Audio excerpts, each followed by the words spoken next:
To a different kind of topic, a battleground Canada topic that also, I think, crosses over to a battleground Quebec topic. This week, as you heard Jackie on the news break a minute ago, this week in Seoul, South Korea, Prime Minister Stephen Harper signed a free trade deal with South Korea. You know what? That is the 43rd free trade deal that the Harper government has brought home since it got elected in 2006. This one is a very big deal. I mean, we've done deals with like Liechtenstein, but this one, Korea, it's a giant economy. It's a big deal.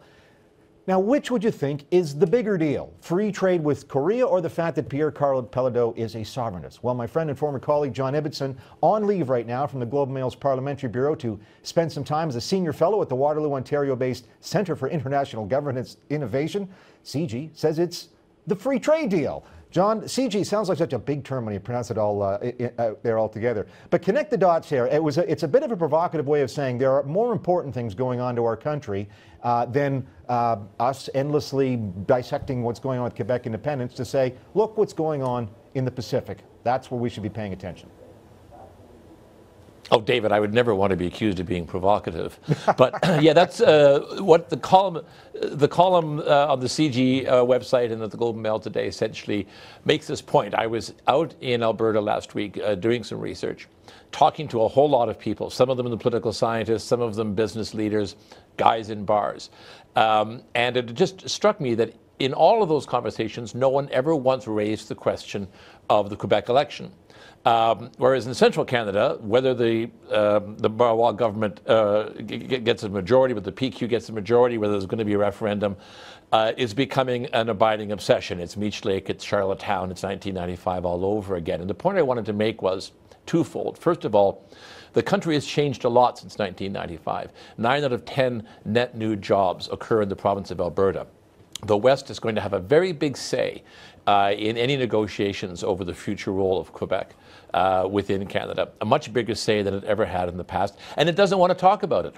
It wants to talk about oil pipelines. It wants to talk about Pacific trade opportunities. It wants to talk about the Trans-Pacific Trade Partnership. It wants to talk about getting oil to the West Coast and LNG to the West Coast. It doesn't want to talk about anything as ancient and as counterproductive as the role of Quebec within Canada. And then the second point I wanted to make in the column, and this was something that Daryl Brickett, I know you've talked to Daryl about this, and I made in a book called The Big Shift, is Ontario is changing as well.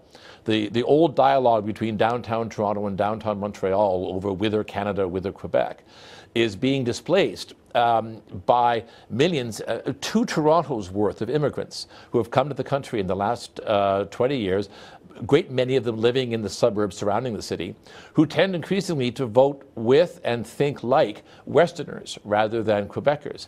And so those two great shifts, the rising power of the West, the rising power of immigrant voters in the 905, as it's called, I think it's going to completely reframe the question about what happens to Quebec in Canada, regardless of who wins the election in that province. John, in your career, you've worked for the National Post, based in Don Mills and York Mills in Toronto. I worked there too. We both worked for the Globe and Mail. I was at CTV, and now I'm here. We are at the Sun News Network. And the common denominator in all of those is our assignment editors, our top editors all live in Toronto, by and large. They tend to go to the same places to hang out. Their kids are in the same soccer fields. And this is the sense I got from reading The Big Shift, is that sometimes that groupthink sets in on what the big story is, what the big issue gripping the country is Toronto or the 300 journalists who are members of our parliamentary press gallery. And yet there's this vast part of the country that really doesn't go to the same soccer practices that we do and mumble about the same things we do. No, exactly. The argument that Daryl and I make in the book is that we call them the Laurentian Consensus, the elites in downtown Toronto, downtown Ottawa, downtown Montreal, who on all the great issues of the day, from Confederation up until gay marriage, would debate the issues among themselves, usually reach a consensus, implement that consensus. They ran the country. By the way, for the most part, they ran it really well. Canada's a great country, and we have them to thank for it. But their power has been waning. And I think, in fact, it has collapsed completely because of the rising power of the West in population, in wealth, in influence, and because of the great shifts in immigration that has brought, basically 5 million Asian and Pacific immigrants into this country over the course of the last 20 years. They tend to be more economically conservative, more socially conservative. So they are more in tune with Western values than with the values of those Laurentian elites in the Annex in Toronto, in the Glebe in Ottawa, in Outremont in Montreal. who are still debating many of the old debates, but find that there's less and less of an audience for that. And I think we're going to see that happening as the Quebec election plays out and the aftermath as well. There's a group called the Special Committee on National Nudity, and I'm assuming that you're taking a break from the stuff you normally get from the press gallery while you're on leave, but there's a press advisory in our inbox just before we went to air today. This group, Special Committee on National Nudity, is going to hold a parliamentary press conference on Thursday. One of the members of this group is an Edmonton Conservative MP, Peter Goldring, and among other things, they're going to say it's time for the federal government to intervene right now in the Quebec election. Personally, I think that's a bad idea. I don't know if you have some thoughts. You think you'd like to encourage them or just say stand back and let whatever happens in Quebec?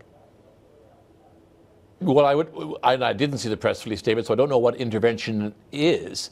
I think the best thing in any provincial election, whether it's in Quebec or New Brunswick or British Columbia, is for the federal government not to get involved. Now, we know that there's a tendency of party workers to work in provincial jurisdictions during election campaigns.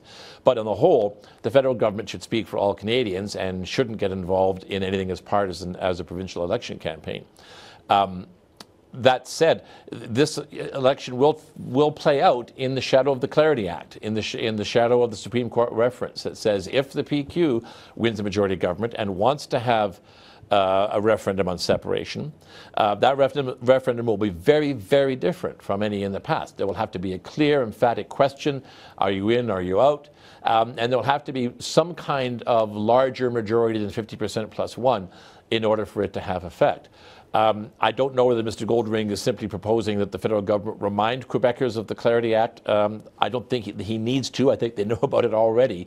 So I would say, whatever the Conservatives' inclinations might be, they will want to, Stephen Harper will want to, stay out of the election. And I think we've already seen his strategy. We saw it when Ms. Mawal won her minority government, which was no matter what she asks, no matter what she demands, the response from Ottawa was, we're not having that conversation. We're just not discussing it. We're moving on and dealing with things of federal importance. That has worked, I think, reasonably well in federal-Quebec relations during this minority government. I suspect he'll take exactly the same approach if there's a majority government as well. John Ibbotson from Waterloo, Ontario tonight, spending some time at CG. Can't wait to see you back here on the Hill. John, thanks. Thanks, David.